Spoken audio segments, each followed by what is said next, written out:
let go of perfectionism and focus on results. Would love for you to download the PDF to keep yourself accountable, but let's go over right now what the daily activity options are.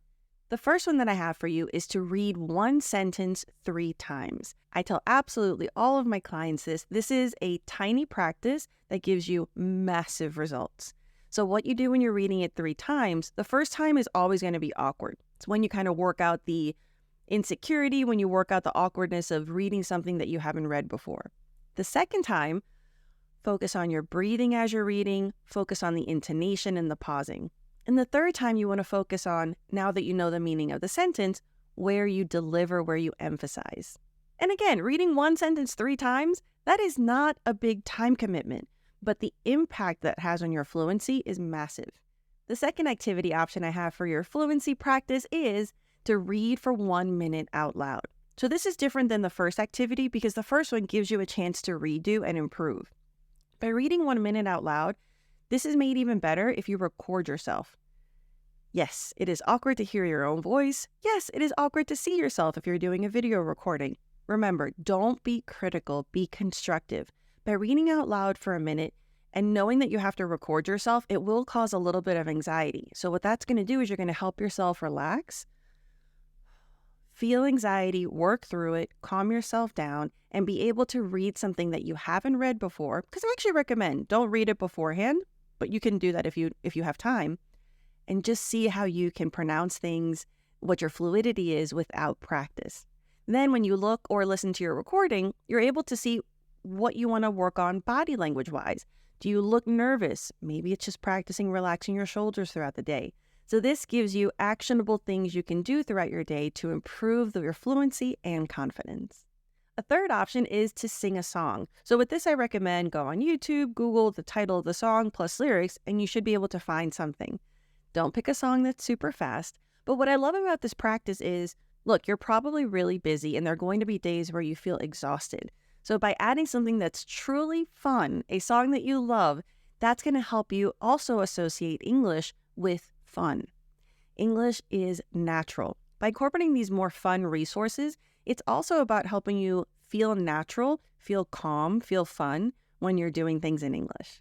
When you're singing the song, this is a great way to practice connected speech because singing, not only is it rhythmic, but it also blends the words really nicely.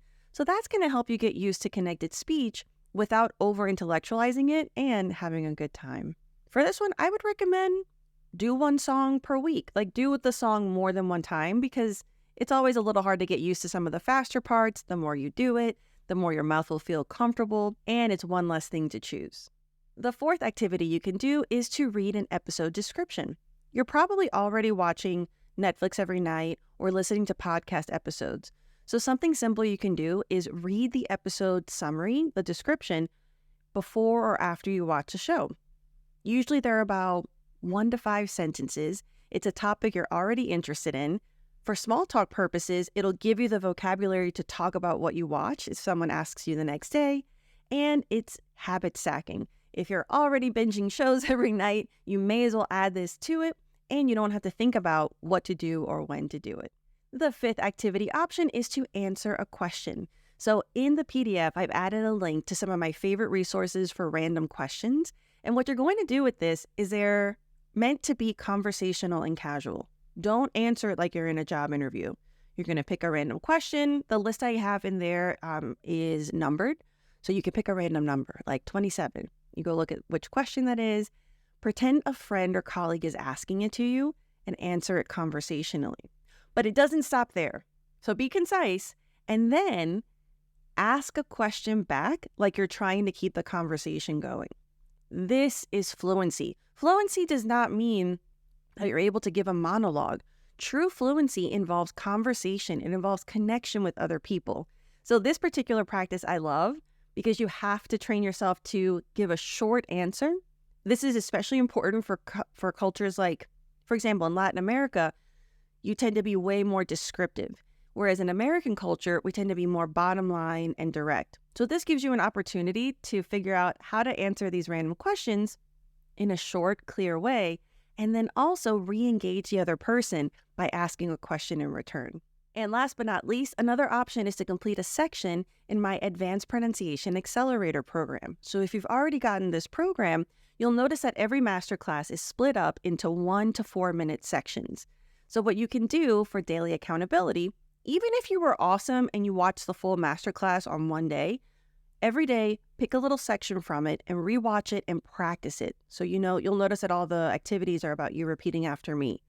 So by doing this, by the time you're doing that program and you're following me, your English is upper intermediate to advanced.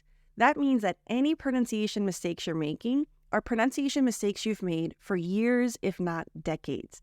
That's a lot of muscle memory that you're going to need to correct. So even if you've done the masterclass, you need the repetition and the practice in order to actually change and hear the improvement. I'm so excited to share more interviews this year, and I have lots of episodes I'm preparing with business English expressions. I would love to hear from you what you would like me to add to the podcast. So let me know in the comments. And of course, I would really appreciate you subscribing, liking, following, and adding reviews for the podcast. The more of you that join this community, the more I'm able to create content that will help you feel fluent and confident. Remember, your English is good enough. You are good enough. What we're working on now is unlocking your voice, unlocking your confidence, and helping you be yourself in English. Whether that means being a confident leader, a good friend, a caring spouse, fluency means connection. And remember to check the episode description for the notes for this episode and the link to the Daily Fluency System printable PDF packet.